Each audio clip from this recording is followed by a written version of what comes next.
सुप्रभात बच्चों। क्या कर रहे हैं हम आज? समाचार पढ़ रहे हैं। ठीक है, समाचार पत्र। कितने बच्चे ऐसे हैं आप चारों में से जो समाचार पत्र रोज पढ़ते हैं? पढ़ते हो कोई? नहीं पढ़ते, मैं भी नहीं पढ़ती हूँ। ठीक है, कई बार हमारे पास समय नहीं होता और हिंदी आज के हिसाब से देखा जाए तो हमें थोड़ा सा मुश्किल लगने लगी है ना? हाँ, तो आज हम इसी हिंदी में अपनी रुचि को बढ़ाने के लिए समाचार पत्र पढ़ने की क्रियाविधि कर रहे हैं, है ना? एक्टिविटी कर रहे हैं। तो पसंद आ रहा है आपको ये सब करना? समाचार पत्र में कौन से समाचार पढ़े? अभी तक आपने कुछ समाचार पढ़े? उसके बारे में हम डिटेल में बात करेंगे। समाचार पत्र पढ़े जा रहे हैं, है ना? तो समाचार पत्र इंग्लिश का तो वैसे भी बेसिकली हम पढ़ते ही हैं। हिंदी का समाचार पत्र शायद आप आज पहली बार पढ़ रहे हैं, मुझे लग रहा है ना? तो कैसा लग रहा है? अच्छा लग रहा है। कुछ समाचार इसमें आपने देखा होगा हाईलाइटेड है ना? बड़े बड़े अक्षरों में दिए हुए हैं और कुछ फिर उनके बारे में नीचे डिटेल में विस्तार में दिया गया है ना? समाचार पत्र पढ़ा जा रहा है। समाचार पत्र पढ़ने का कैसे ध्यान आया आपको? हाँ, कि हम ये एक्टिविटी करेंगे हिंदी में समाचार पत्र पढ़ने की। वेरी गुड, इससे आपका ज्ञान बढ़ेगा, हिंदी की नॉलेज बढ़ेगी और हाँ वेरी गुड। इसके अलावा हमें अपने आसपास की जानकारी भी मिलेगी, है ना? हमारे देश विदेश में क्या हो रहा है इसकी भी जानकारी मिलेगी। समाचार पत्र पढ़ने की क्रिया में व्यस्त हैं सारे बच्चे। लक्ष्य कैसा लग रहा है? अच्छा लग रहा है। और दिन रोज कक्षा में बैठते हो, कभी काम करते हो, कभी मैम पढ़ाती हैं, कभी प्रश्न पूछती हैं, लेकिन आज आप यहाँ अपने मन से समाचार पत्र पढ़ रहे हैं, है ना? कौन सी खबरें ज्यादा आपको आकर्षित करती हैं? स्पोर्ट्स, खेल की, है ना? और कौन सा खेल आपको सबसे ज्यादा पसंद है? और गौरव को फुटबॉल, कौशिक को गोलगट्टम लगड़वट्टम दीपनादन प्रतियोगिता। वाह, ये कौन सी प्रतियोगिता है कौशिक? हमें जरा डिटेल में बताओ। क्रिकेट को कहते हैं हिंदी में। इसको हिंदी में क्रिकेट को ये कहते हैं। Very good. और नमन, कौन सी खबर पढ़ी नमन अभी तक? हाँ मंदिर आने वाले जी, ओके, ठीक। ओके, समाचार पत्र पढ़ने की क्रिया चल रही है। कैसा लग रहा है? अच्छा लग रहा है। ओके, कौन से समाचार आपको ज्यादा अट्रैक्ट कर रहे हैं, आकर्षित कर रहे हैं? स्पोर्ट्स वाले और सिर्फ खेल वाले या कुछ और भी? हाँ, राष्ट्रीय समाचार, अपने देश के बारे में जान रहे हैं। ओके, अब समाचार पत्र पढ़ने के क्या लाभ हैं, कोई बता सकते हो आप लोग? समाचार पत्र से देश के बारे में पता चलता है, जानकारी रहती है। और हाँ, कहीं पर भी कुछ भी चीज अगर पूछी जाए तो उसको आप बता सकते बहुत आसानी होती है। Very good. और मानव बताओ। नॉलेज बढ़ती है। नॉलेज को हिंदी में क्या कहते हैं? ज्ञान। वेरी गुड मानव, ज्ञान। और रजत ने कौन से समाचार पढ़े? एक बार फिर से बोलो जोर से। राष्ट्रीय ऑपरेशन सिंदूर जारी।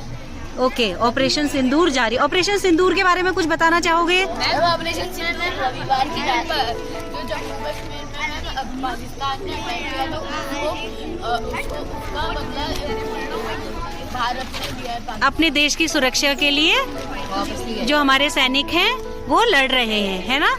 हम सपोर्ट करते हैं अपने सैनिकों को। Very good. समाचार पत्र पढ़ा जा रहा है बच्चों। कैसा लग रहा है? अच्छा लग रहा है। क्लास में ज्यादा अच्छा लग रहा था या बाहर अच्छा लग रहा है?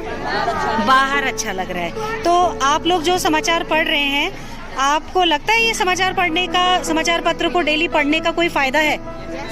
अच्छा, कौन बताएगा? हाँ, जैसे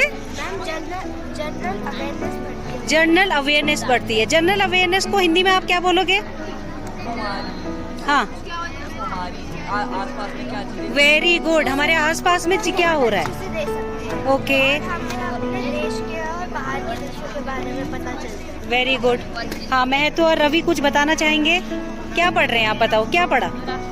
राष्ट्रीय समाचार पढ़ा। ओके, और दिग्विजय ने क्या पढ़ा?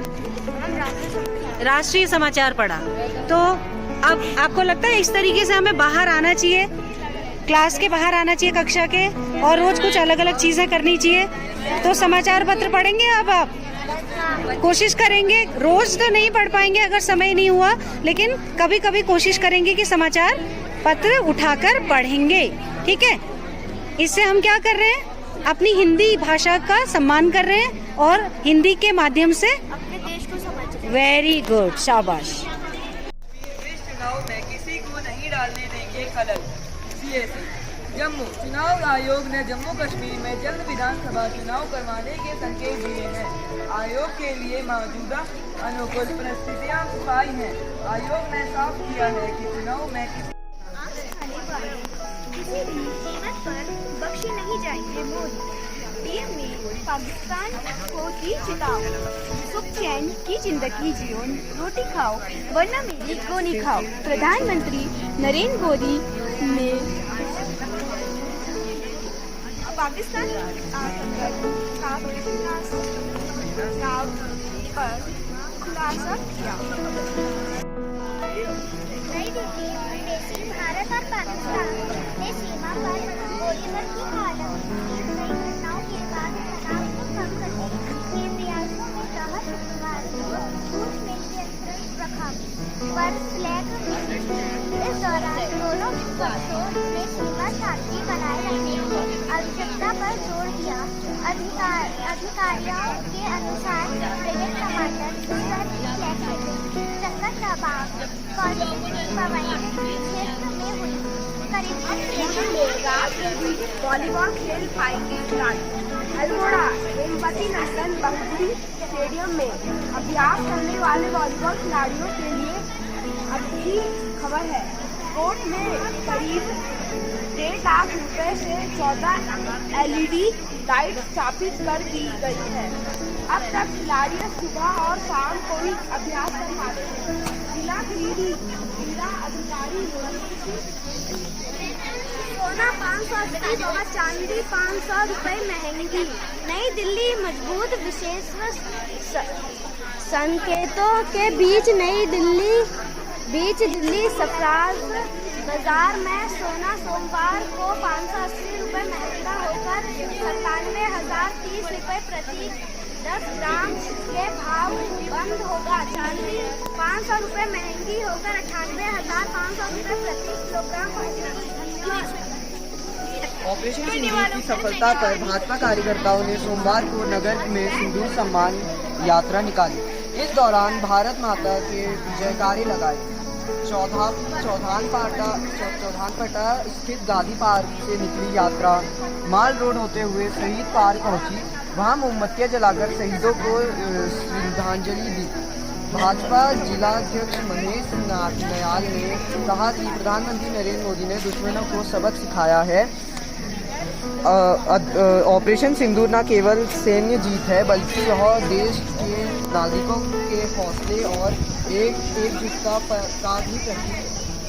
चमोली जनपद की परिवेश सीमा गोचर में मंगलवार को मुस्लिम व हिंदू समुदाय के बीच मारपीट की घटना के बाद बाजार बंद रहने के बाद बुधवार शांतिपूर्वक माहौल पाकिस्तान के लिए जासूसी के आरोप में जर्जर यूट्यूबर समेत 2 और गिरफ्तार। ज्योति मल्होत्रा 3 बार जज के लिए पाकिस्तान। पाक उद्योग के निष्कासित कर्मचारी के संपर्क में नई दिल्ली, हिसार, चंडीगढ़ भारत से गोपनीय सूचनाएं पाकिस्तान तक पहुंचाने वाले नेटवर्क के खिलाफ कार्रवाई तेज करते हुए हरियाणा पुलिस ने चर्चित यूट्यूबर ज्योति मल्होत्रा समेत 2 और जासूस को गिरफ्तार किया है। ज्योति 3 बार पाकिस्तान जा चुकी है। इसके हत्या बड़ा अरमान ने मदीना क्षेत्र के राजवाका गांव का रहने वाला है। इस मामले में अब तक 6 संदिग्ध गिरफ्तार किए जा चुके हैं। सुप्रभात, मैं तनुष्का आज आप सभी के सामने समाचार प्रस्तुत करने जा रही हूँ। समाचार कुछ इस प्रकार है। ऐतिहासिक शरदोत्सव और ग्रीष्मोत्सव रानीखेत की शान हुआ करते थे। लोग इनका बेसब्री से इंतजार करते थे। 6 दशकों तक लगातार आयोजित होने वाले उत्सव 2003 में अचानक बंद हो गए। तर्क किया जाता है कि सेना की ओर से मैदान इंतजाम कराया जा रहा था। इस बात से इनकार नहीं किया जा सकता कि जनप्रतिनिधियों ने भी इसके लिए ईमानदार प्रयास किए। सर्दियों में हर साल पिथौरागढ़ नैनीताल में छठोत्सव का आयोजन होता है, लेकिन रानीखेत के नागरिकों के चेहरे पर सर्दियों में मुरझाए रहते रामलीला का मंचन कंडा बागेश्वर कंडा में 7 नवंबर से रामलीला मंचन होगा। शनिवार को रामलीला का व्यंजन मंथन किया गया। वर्ष 1999 में पहली बार क्षेत्र में रामलीला का आयोजन किया गया था। धरती का तापमान काबू में रहा तब भी बढ़ेगा समुद्र का जल स्तर। खतरे में धरती। लंदन एजेंसी वैज्ञानिकों ने चेतावनी दी है कि अगर वैश्विक तापमान वृद्धि को 1.5 डिग्री सेल्सियस तक रोक भी लिया जाए तब भी समुद्र का स्तर तेजी से बढ़ेगा और यह मानवता के लिए गंभीर खतरा साबित होगा। यानी पेरिस समझौते का सबसे मानसिक लक्ष्य पूरा होने के बाद ही रानीखेत अल्मोड़ा। रानीखेत की नई बस्ती क्षेत्र में वह अपनी बच्ची के साथ नौकरी में कैद हुआ। इससे स्थानीय लोगों में दहशत का माहौल है। शनिवार रात 12 बजे एक युवक की चहलकदमी हुई जारी। तीसरा मकान के आंगन में और आगे दिखाई दे रहा है। नई बस्ती के लोगों ने वह विभाग में गश्त बढ़ाने की मांग की है।